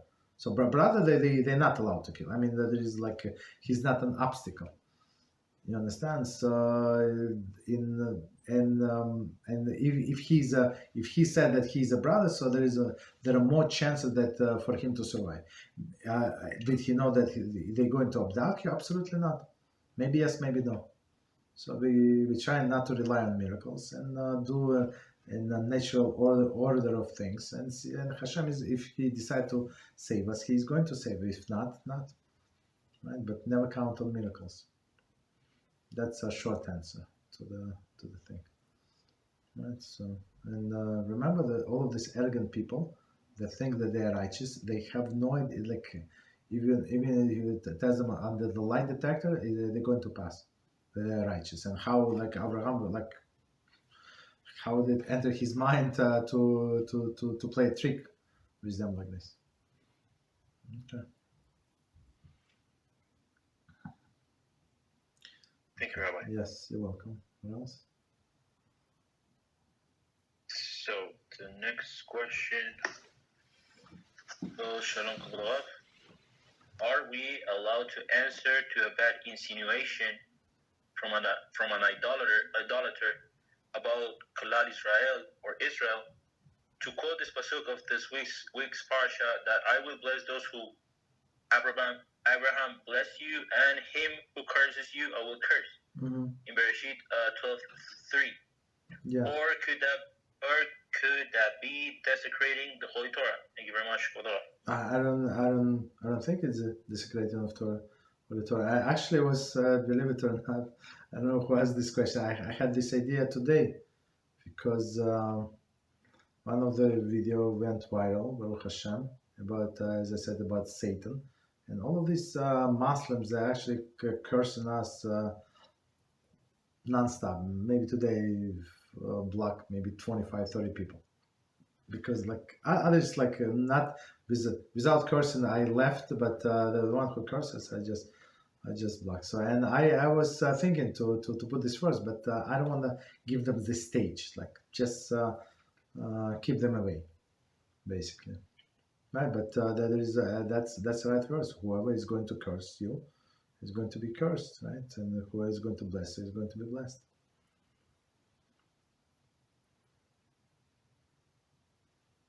Okay, I think one second. We have to check the verse. I think whoever is blessed is going to be blessed. Whoever is cursed is like that's how Balaam started. I don't remember this this Rashi, but Balaam and Avraham started opposite. Maybe Avraham said curse. Oh no. So I did not get to the Bikli Pasha the way I remember.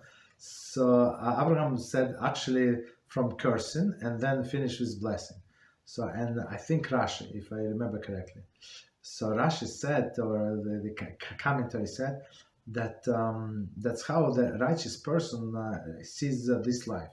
So this life is a curse, meaning full of problems, agonies, full of tests. But the next, like after that, comes a blessing, right? Blessing in the next world. So and wicked people is actually opposite. It's a Balaam. So he wanted a blessing in this life, maybe and enjoy this life, and the next life is obvious for what they're going to deserve. Okay. What else? Thank you, Rabbi. You're welcome. Okay, so I see more questions on the board. I believe they're still typing their questions. Okay, so go ahead. Maybe you have some question. Go ahead, please. Yeah, I was just a little, I don't know. I had certain doubts about this issue of chutzpah from a student towards his rabbi. Mm-hmm. Because some time ago I learned that, of course, let's say if the rabbi doesn't have like an answer pretty clear, and students kind of jumps and responds to the question without the rabbi's permission, that's chutzpah, and death penalty kind of falls upon this student. Mm-hmm. I was wondering if Korach could expand a little bit further on this prohibition and what would be the intricate details of it. Mm-hmm. If you will. Thank you. You're welcome. It's actually it's clear halacha in Rambam Hilchos Limud Torah, right? Laws of learning Torah. I think so, yeah. So and there he explains very clearly what the relationship between the student and the rabbi should be. The rabbi teacher, right? So it must be respect, and so basically it says actually in even before that, if you look at Pirkei Avos, maybe 5th chapter, so you would they would list all of the qualities of refinement, and opposite is of bur, like amaretz, right? So and one of the qualities if a person does not never talks in front of the person who is more knowledgeable, more scholarly than him, right? It does not have to be his student, so let him talk. Understand? If he's in a room, let him talk. Let him answer the question. Let me listen how to answer. Maybe I thought all my life that I knew the answer, and now I'm going to learn something that I was missing. But if I'm going to jump forward, even though it's not allowed, but if I could get embarrassed, so let him talk. Let him talk. You understand? So and that's one of the reasons, as our sages say, why Nadav and Avihu died, because they decided halacha without in front of the Moshe. Right? Of course, Moshe is humble; he did not say anything, but it was not proper. So HaShem is fighting for the honor of our sages, of honor of His close ones, right? Because it's His honor; they represent Him. You understand? So if person can forgo his honor, for example, somebody insults us, so we have to forgive. But if person insults the Torah sage, he has no right to forgive. Even he wants to. Okay, he wants to be humble, but it's not his thing to forgive, because he's only like he representative of HaShem, right? So the Torah, the Torah that he represents, is not his to forgive. You understand? So the honor of the Torah was insulted. So it's not so simple. That's why it says when somebody offends the Torah scholar, you have to come 1,000 times. For a regular person, we are offended, try to come and ask for forgiveness. How many? 3 times. 1 time he comes, he said, I don't want to see your face, get out. Okay, so get out. So next time you bought a cake, this and that, you invite his brother, his sister, his, I don't know, his relatives, and you try to calm him down. Maybe they're going to help. You come 2nd time, he said, I don't want to see this person. You come 3rd time with all different entourage. It did not help, so you announce, it is forgiven for you. But if somebody offended Torah scholars 1,000 times, and 1,000 times it's basically maybe forever. So of course you have to change the circumstances. It cannot be 7 times in 1 day. It should be like this time must be different from the previous one. So it could be many years that we have to ask forgiveness of this rabbi, right? So this chutzpah, it's actually like it's very dangerous for a person. So this Nadav Avihu actually died because of that. So do we know? Do we want the same? No. They don't want the same. Thank you, Rabbi. You're welcome. Yeah, the reason that I asked this question is because yesterday I kind of did something here in the class. While I was responding to some questions about the blessing upon figs, and I raised my hand and asked Rabbi that if I may go and look for the answer on the book. I don't know if that was kind of chutzpah. No. I actually, like, in my mind, no, absolutely. I was thinking, should I go back, run to get my book but I thought, no, it would be waste of time. So no, it's actually was a favor. Right. No. Thank you, Rabbi. Thank you very much. It was a favor. So they gave a right answer. Didn't held the person hanging, right, with no answer. Is it tree or is it not a tree? So okay, that's how it was actually very helpful. Okay, so what else? Thank you very much, Robert. You're welcome. Okay, so the next question says, thank you so much, Kabbalah Rav, for the answers. Could Kabbalah Rav please recommend us some Halachos book for modesty and yichud, please? Thank you. Modesty and yichud. There is I saw this book. Me personally, I do not have modesty and yichud. I need to think about it. Me personally, I don't think I have any, because my knowledge is, and it's good. I'm sure that there's some. At least on the yichud for sure I saw. I never bought it, so maybe. But the only things I learned in Shulchan Aruch, but it would be, I think, very practical to go to this kind of compilation from Art Scroll, if they have. I think they have one. I think I saw that. I never bought it because I have so many books that I want to learn, and it's they're standing on my shelf, unfortunately. Right, so many topics. Baruch HaShem. Okay, but yeah.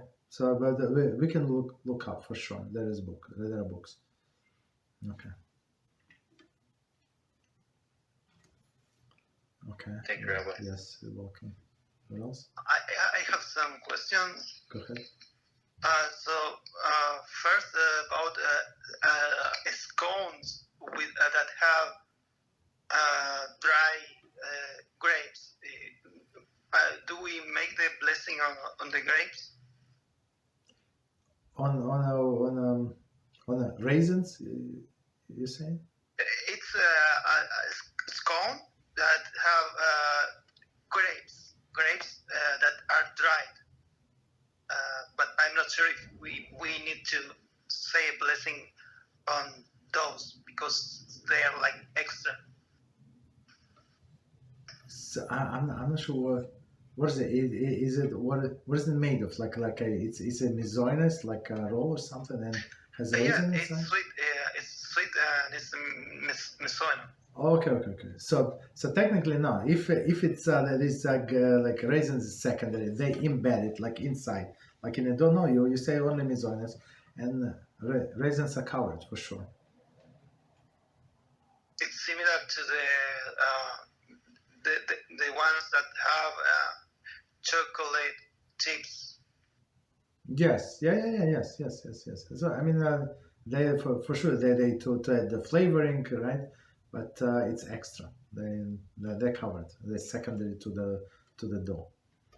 So and since it is for sure it's mixture because they were cooked together, so you say only one blessing. I have also questions that I wanted to ask before the events that are happening in Israel long ago. I wanted to ask this, and this is theoretical or is already confirmed that the matriarch of the children of Yehuda, Leah, was a reincarnation of Lilis. I never heard about it. I don't think so. Why she was a holy woman? Why would it be she a reincarnation? First of all, that person that you said is an angel, maybe a demon as well, but spiritual. So I mean, do spiritual reproduce? Some of them. There are three kind of demons. So one of them, one kind of do reproduce, but they make demons. They don't make humans. So I'm not sure how it could be reincarnation. I mean, maybe I'm missing some, but okay, go ahead. I heard in a lecture that this kosher person and he talks about Kabbalah. He said that it's the rectification of the first Eve, but the first Eve I think it's L-I-L. Yes. And I was very amazed because in the Zohar, I heard that there are two scenarios at the end of days, and one of these scenarios is that L-I-L-I, this demon is going to be obliterated forever. So I was amazed to know that maybe I'm not understanding the concept. I mean, in general, the Yitzhara is going to be slaughtered when Mashiach comes. So that's from a Talmud. So maybe him and his wife.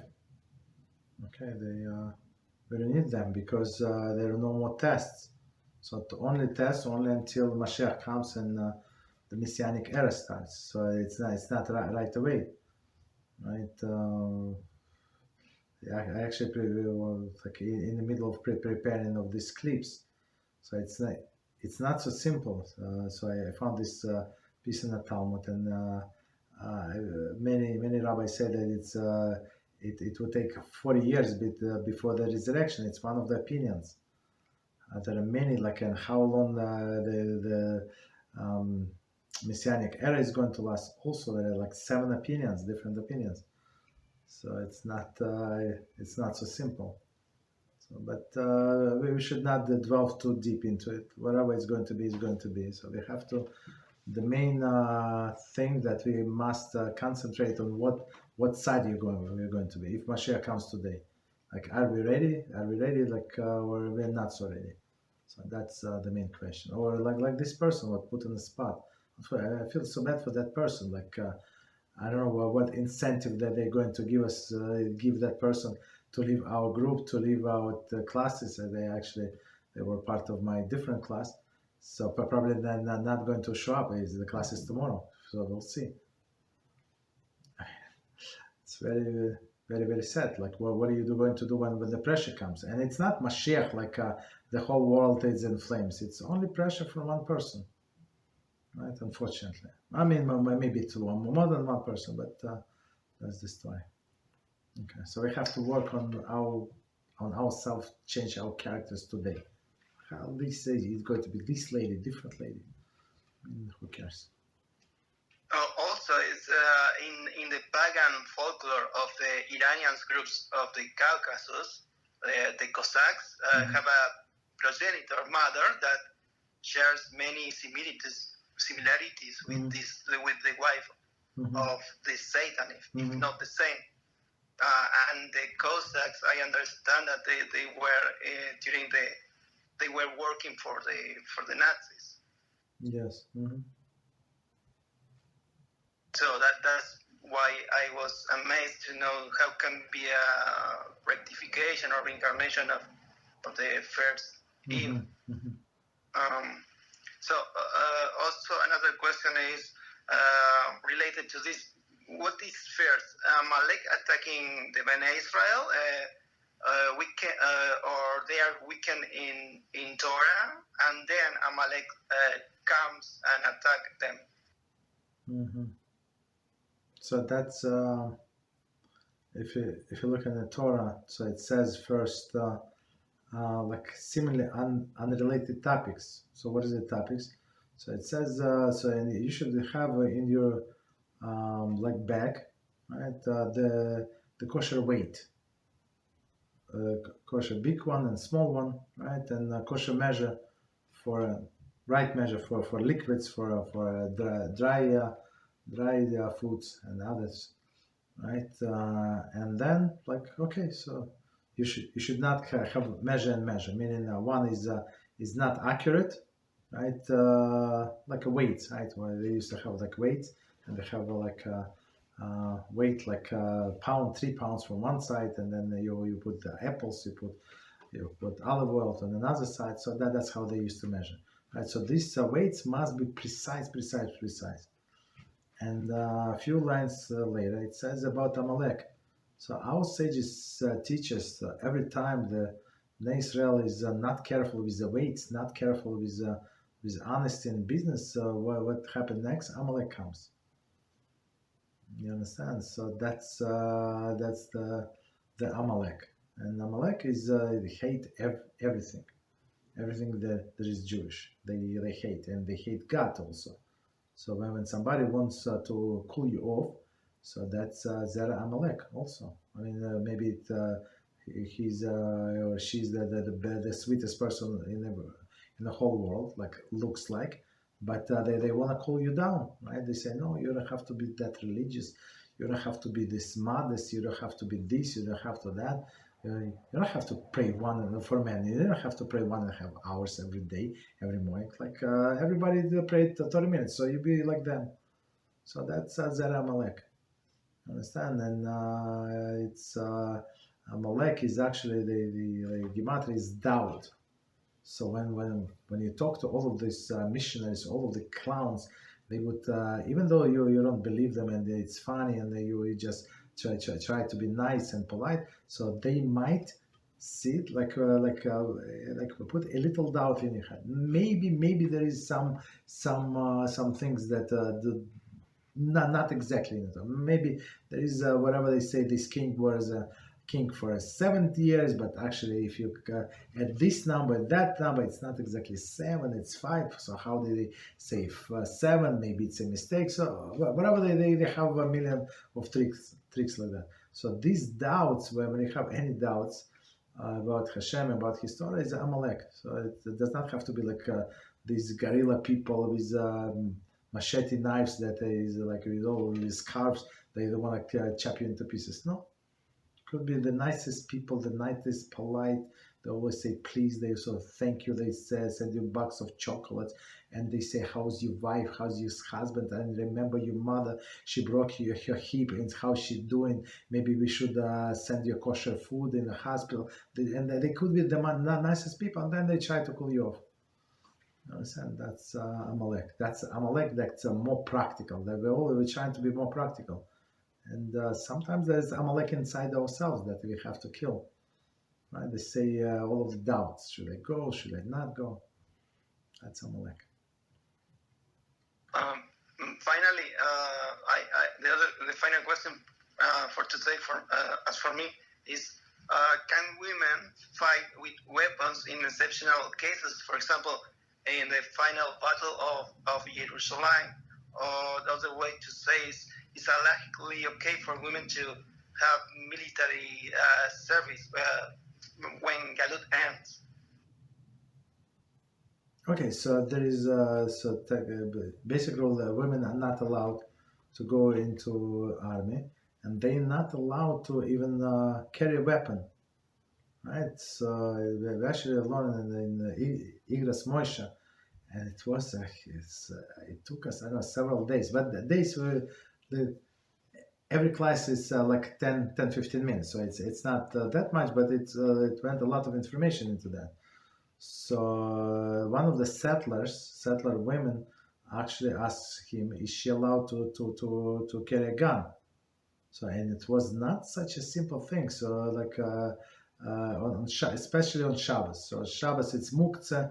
So like, and she's not allowed to it's implements of men, implements of war. So they usually don't. But at the end of the day, it was not so easy. But he allowed him because it's a practical danger to life. So in general, we don't draw women into the army. Absolutely not on any positions. Doesn't matter. She's a secretary, schmecretary. We can have men that is not fit health-wise. They can be secretary. They have good writings. They have good typing skills. The women must do the women's job, and men must go to the army. Right? But in the last battle, if there is a danger to her life, yes, she's allowed to take a weapon and fight to protect her life, to protect her honor. On one hand, on the other hand, we have to remember it's going to be the war of HaShem. So it's not. So he's going to fight our wars. Of course, we do a shtadlus, but remember that HaShem is going to fight our wars. Don't count on your weapons. Don't count on your skills and how like sharpshooter you are. It's not about that. So just if you be holy enough, so Hashem is going to protect you. And even if just think about it. Even if you die, so then what? So you're going to resurrect years later with resurrection of the dead. So it's what importance in what stage you're going to die. If you're going to die as a righteous person, there is no problem. So when Rav Kanievsky is the Zecher Kodesh Levracha, when he passed away, did he suffer? No, he went directly to Avraham, Yitzchak, and Yaakov. He always meet his father, Stipler, his mother. What could be better? His wife, but Sheva. What could be better? You understand? So it depends, like where we're going to go when we die. That's the most important question. Not how is it be like this, like that. Does not matter. Like where are we going to go? That's the question we have to ask ourselves every day. And of course, not only ask, but work on it. So I mean, ask. Hopefully, you ask yourself once, or ask as many times as you need to. But you have to have a goal that to go to the right place, the good place. Without doubts. If you have doubts, ask yourself. Maybe it's good to ask yourself. And are like based on my performance of today, am I going to a good place or I'm not ready? So that's the thing. Okay. Thank you very, very much. Yeah, you're welcome. Okay, what else? Yeah, we have hands. Yeah, go ahead, please. So earlier we were talking about opening the potato chip bag. So you try to cut it with scissors and avoiding all words and stuff, and then you have to destroy it, right? Yeah. So to avoid unsealed unsealed bag, especially, I apologize. You're right. So I only mention the bags that are hard to open. If some bags, and you're trying on a weekday, so it opens very easily. So it was made like that, meaning a temporary. So that's this kind of bag you can unseal on Shabbos, right? But according to all of, if you want to go according to all of it, just take the scissors and carefully cut, and that's it. But if it's easily open, you can open on Shabbos like this. Yes. So we have to destroy it afterwards. So is there an issue with that? Erasing? Destroy meaning throw out. Okay, so I mean that's distraction, right? So that's the best distraction. You throw out. That's it. So I'm not interested in back. I interested in the content in this potato chips, and that's it. Bags is garbage for me. So you're not creating new utensil, that storage utensil, because it's lined with silver aluminum foil, so it's very good storage utensil. I think the chips can be fresh there for a year, 2 years. I don't know how long, but a pretty long time. So it's very good storage utensil, very high quality, absolutely. Okay. What else? Thank you, Rabbi. You're welcome. Can you hear me? Yes. Yeah, go ahead. Okay. So we're talking about washing the dirt off the fruit. It kind of reminded me before, someone told me we're allowed to wash dishes on Shabbos with a brush if we're going to use it on Shabbos. Is that okay, or is there an issue for? So if you it's a very good question. So you're allowed to use a brush that it's not very dense. It's not going to collect water. The problem is again with squeezing. So you see one of the applications that we did not cover in this book, but I'm trying to all of the examples that come to my mind. I try to add, but here's examples that we did not give. Actually, maybe we gave in when we were talking about washing dishes. Maybe did we get washing dishes? I don't remember. Doesn't matter. So basically, if it's loose bristles, right, and this loose meaning that they're not too close to each other. So meaning that don't collect the water. There is no problem. You can use this brush. There is no problem, right? And there is special the nets. It's not a sponge. It's a net. For sure, it does not trap any water. So that would be preferable. And liquid soap. There is if you cold water, you can use for. You can wash, for example, Friday night. You can wash for use of the morning, and you're not obligated to count how many plates. So, for example, even you have serving bowl, right? So you have 7 serving bowls that was used on Friday night, and for Shabbos morning you have others, but you need 2 more. You did not decide which 2 more, so basically there is no problem. You can wash all of the 7 because all of the 7 fit to be used. I mean, if you want to, and you can decide in the morning, or your wife can decide in the morning which one to use. There is no problem. Okay.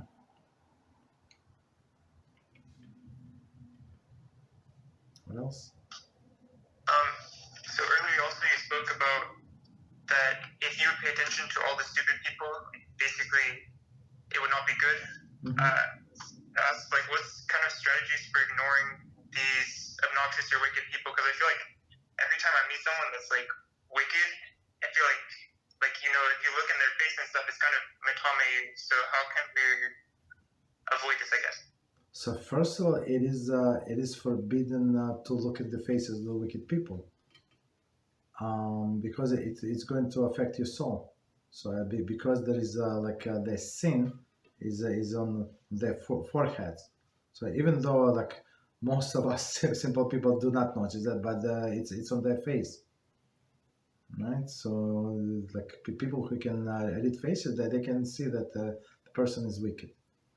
right? And but on a subconscious level, it's going to affect you for sure.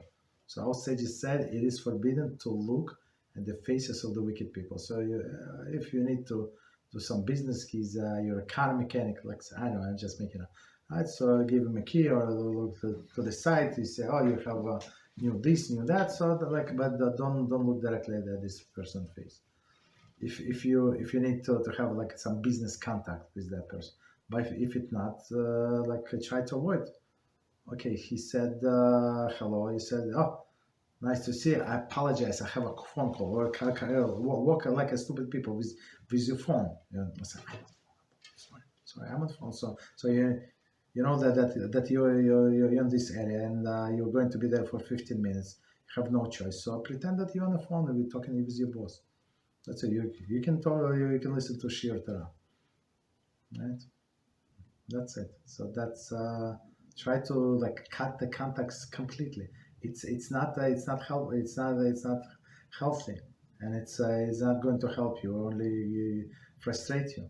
So many people are not interested in anything. They try to grab your attention, and the more you try to avoid the attention, the more they like your attention. So you have to avoid them.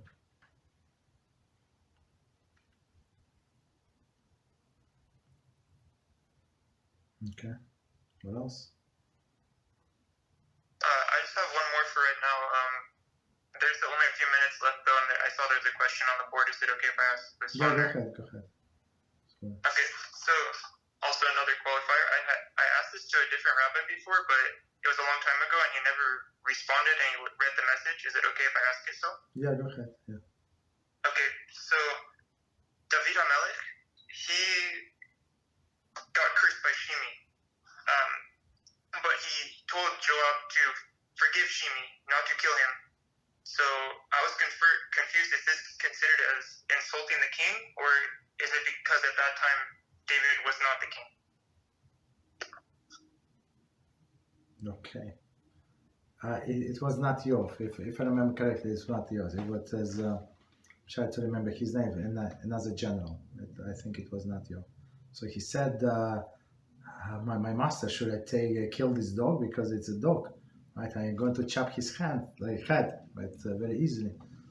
Was it an insult to the king? It was an insult to the king. A king allowed to forgive their honor? No, they're not allowed to forgive their honor. And just jumping, I'm going to return the question. Jump many years ahead, right?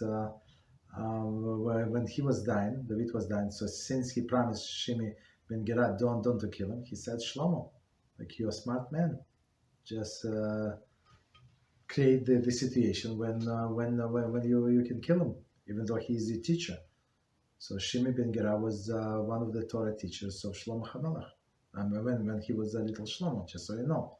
So did David forgive him? Absolutely not. But it was under the circumstances. It was maybe a life danger. So he was from a tribe of Binyamin. If they're going to kill somebody from the tribe of Binyamin, it's going to create big issue, right? And plus, David, even in his humility, he said, it's not he's cursing me, it's HaShem cursing me, right? For all of it, and he was right 100%. So as we said many times in these classes, and going back to this issue when somebody is cursing you, somebody is like very bad to you. So you remember somebody did whatever bad to you. So remember, it's HaShem allowed that thing to be happen. Why? Because of some reason. Because we deserve. That's what David said. How do we know? From this story of David. He said, it's not he cursing me, it's HaShem cursing. Of course, he's going to get punished because he signed his volunteer for a job to curse David. That's you're not allowed to curse the king. He's going to pay a heavy price for that, but later on, not right now. You understand? So this story is for us forever and ever to learn the moral lesson. It's HaShem doing, not that person. That person is just delivery man. Is he a low life? 100%. Is HaShem is going to punish him severely for what he did, like public humiliation of the chosen of HaShem, like an anointed king? Absolutely. He's not going to let it go. Absolutely not. Right? But still, David chose not to do it, and that's why he's David. We still talk about him and about Shimon ben Gera only in negative connotation. And all other people who decided to respond and kill somebody, we don't even know their names, and we do not care. But about David, our holy king, we do care. So that's the thing. Okay, what else? Okay, Rabbi. You're welcome. We have one more question on the board. Okay, go ahead. It says, Shalom Kodav. I heard in a Shiur that in regards to Gilgulim, a person always retains their old position. A Jew comes back as a Jew, a Goy as a Goy, and both retain their old character traits. And that this same way of things extends to matters of kingship, ensuring that a king will always be born back into a royal family. When someone converts, do they lose their status as a royal, specifically in regards to land rights within the nation they're coming from? Okay, it's a very good question. Maybe I'll ask you to read again because there are many parts. But like if a person is a king, right, and he wants to convert, or he's a prince, right, or she's a princess from a different nation, and she's going to convert. She has no connection whatsoever with the previous God. Like there is no connection whatsoever. So all of the Jewish women are considered to be princesses, Bas Israel, so Bas Melach, the daughter of the king. So you have to choose. You wanna be a daughter of the earthly king, who he's here today and gone tomorrow, or a king of the kings. I think it's a much bigger honor to be called the daughter of king of the kings. So let go that title, that status. Let them have it. And plus, there are many princes who knows that is he or she going to rule ever, right? In this England, for example, I don't know. There are many people in the royal family, but to rule, it's almost a mission impossible. Okay. So what else? Oh no, you know what? I apologize. Let's do this question from the beginning. We have to do like a little part. We have to stop soon. Okay, go ahead, please. Yes. The actual question just comes at the end of it. The first, it says, I heard in a Shiur that in regards to Gilgulim, a person always retains their old position. A Jew comes back as a Jew, a Goy as a Goy. No, I'm sorry. Yes, yeah, I have a apologize. I'm going to interrupt you because there are many pieces. So okay, so it is true, but sometimes there is, as we just said, as we said before, there is exception when a Jewish person is punished like that, and he's sent in a non-Jewish body, or at least he thinks he's not a Jew, and so now he has to earn his way back, right? So it's not like he is born a non-Jew. He was born a Jew. It is true. So not to confuse us. But he or she does not know that he or she is Jewish. That's the thing. And they under impression they're non-Jew because they're born in this family. But they're trying to convert. That's the thing. To just clarification. Okay, go ahead, please. Continue from where we left off, please.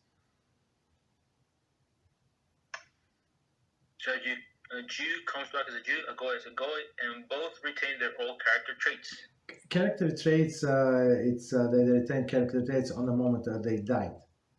So if a person was born angry, or is a predisposition of being angry or stingy, and then the person worked on the character traits and fixed it by the time they died, so there is no such a character traits. We don't go in loops, like it's not a reset or something. There is no reset. So once you pass this test, that's it. You're going on a different level when you in the next reincarnations. Okay. So go ahead, please continue. Okay, so their old character traits, and that this same way of things extends to matters of kingship, ensuring that a king will always be born back in a royal family. I'm not so sure about it. Not 100%. So because it depends what they need to fix in the next life. So if in next life they have to be a poor person, so they're not going to be in a royal family, or a royal family that is very, very poor. And in a sense, so there is not like a guarantee. If they're a king, he was next reincarnation, they're going to be born in a ruling party of the king. Not necessarily, because it's not about physical status. Physical status is irrelevant. It's about spiritual status. For a person, HaShem creates for a person these circumstances, life circumstances, that he or she can go through this life and fix whatever they fix. Like, well, what is the purpose to have a king? So kings, whatever they can do is very, very, very limited. They have a very limited like exposure to challenges that other people have. Basically, it's not real life. So we cannot learn a lot from the kings, and they cannot fix many things. But if they're born like normal person who needs to work to pay their rent, that's a different story. And to work to buy their own groceries, and sometimes it's you have to choose. That's like I don't know, 15% more. Maybe I can buy, but maybe not this week. So it's like many of us. You understand? So that's the different tests. Okay. So okay, go ahead, please. What else? Yeah, I guess Klal covered the remaining part. Yeah. I mean, it says, when someone converts, do they lose their status as royal, specifically in regards to land rights within the nation they're coming from? I believe our friend is referring to, let's say, someone from royalty, like as Korach says, someone from the royalty of England that was to convert, and this person is going to eventually lose his rights of royalty, and he's, I guess this is what our friend was referring to. Okay, I mean, if that nation wants, they give them royalty. They can give them royalty, but I would say don't take it even they're going to give you, right? Why? Because you're going to get involved with this wicked people, wicked nation, the whole day and night. So even if you self-righteous, but you're in close contact, you have to decide for them, and you have to understand their culture, and you have to be like them. So like, what was the purpose to convert? The purpose to convert was to separate from them, from that nation, and cling to the Jewish nation and be separate. Whatever they do, even other non-religious do, let them do, but let me be close to HaShem. When a person is in royal family, that's a very difficult thing to do.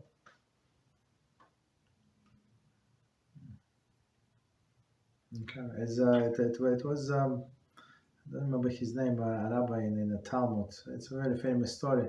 His father have thousands of sheep and sheep, like the floating sheep, like for trading, and he has some thousands of towns, not villages but towns. Very, very rich person, and his son was the next in line to inherit it. And what he said, I'm going to learn Torah. He took from all of the money he could take money. He took on one sack of wheat of flour, and then he went to make himself bread, whatever the minimum thing to survive, and went to learn Torah. Just dump everything. Well, what happened to the whole empire? I don't know what happened, but I know what happened to empire. I don't know who became manager. I don't know who inherited. I don't know all of this, but I know that about this rabbi we're still talking today. That's what important. The status. Who needs that? You're welcome.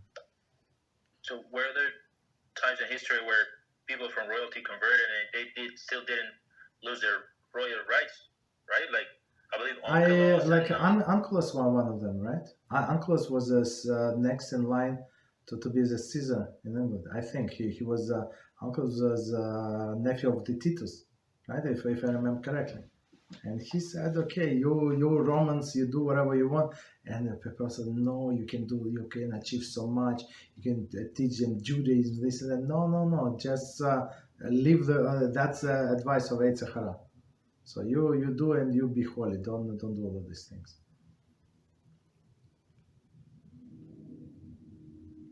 Rabbi. Okay, you're welcome. There's no more questions on the board. Okay, so very good. So do you have questions? Like last question, if you want.